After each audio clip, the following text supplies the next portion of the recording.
જૂનાગઢની આરોગ્ય શાખા દ્વારા માસિક ધર્મ સ્વચ્છતા અંગે અને ગર્ભાશયના મુખના કેન્સર અંગે જનજાગૃતિ સેમિનાર કાર્યક્રમ યોજાયો।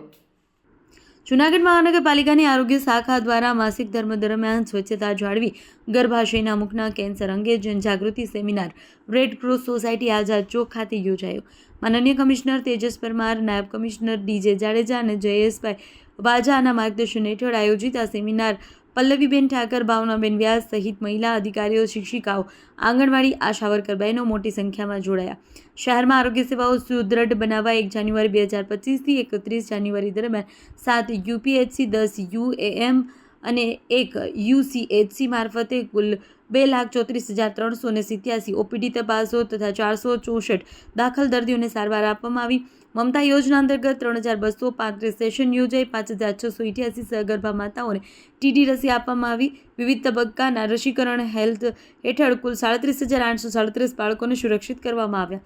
શ્રવણકુમાર યોજના હેઠળ 1,880 દર્દીઓની તપાસ, 1,640 દર્દીઓને બ્લડ ટેસ્ટ કરવામાં આવ્યા। આરોગ્ય શાખા દ્વારા 1,37,633 લેબ ટેસ્ટ અને 1,79,000 આયુષ્માન કાર્ડ ઇસ્યુ કરવામાં આવ્યા। ટીબી નિયંત્રણ કાર્યક્રમ હેઠળ 3,336 દર્દીઓને 11 લાખની સહાય, તબીબી સહાય યોજના હેઠળ 592 દર્દીઓને 37,07,000 સહાય તથા નમોશ્રી યોજના હેઠળ 2,450 સગર્ભા માતાઓને 1,68,64,300 સહાય ચૂકવવામાં આવી।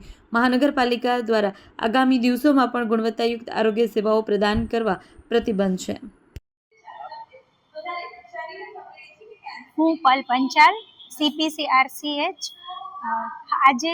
આજરોજ જૂનાગઢ મહાનગરપાલિકા આરોગ્ય શાખા દ્વારા મેનેસ્ટ્રુઅલ હાઇજીન મેનેજમેન્ટ એટલે કે માસિક ધર્મ દરમિયાન સ્વચ્છતા જાળવણી તેમજ ગર્ભાશયના મુખના કેન્સરના બાબતમાં એક જનજાગૃતિ સેમિનારનું આયોજન કરવામાં આવેલું છે।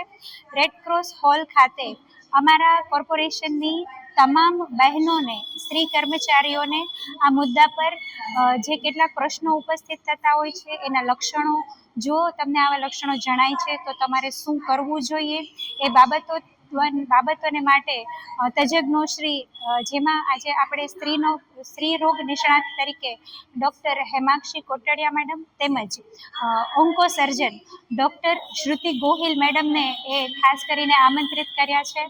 તેમના દ્વારા આ વિષય પર વિશેષ માહિતી આપવામાં આવેલી। ખાસ કરીને મહેમાનશ્રીમાં આપણા સ્થાયી સમિતિના ચેરમેન શ્રીમતી પલ્લવી મેડમ એ ખાસ ઉપસ્થિત રહ્યા હતા। તેમની સાથે સાથે આરોગ્ય સમિતિના ચેરમેન શ્રીમતી ભાવનાબેન વ્યાસનું પણ ઉપસ્થિત રહ્યા છે। અને આજનો આ સેમિનાર એ બહેનો માટે ખૂબ ખૂબ ઉપયોગી નીવડે એવી અમારી આ એક પહેલ છે। વધારે ને વધારે બહેનો માસિક ધર્મ દરમિયાન સ્વચ્છતા કઈ રીતે જાળવવી તે બાબતે તેમને અવગત કરવામાં આવ્યા। ખૂબ ખૂબ આભાર। દેશ અને દુનિયાના સમાચાર જોવા માટે અમારી ચેનલ વાત્સલ્યમ સમાચારને સબસ્ક્રાઇબ કરો અને બેલ આઇકોન પર ક્લિક કરો, જેથી આપને રોજે રોજની તમામ અપડેટ મળતી રહે। સાથે જ અમારા ફેસબુક અને ઇન્સ્ટાગ્રામ પેજને ફોલો કરો।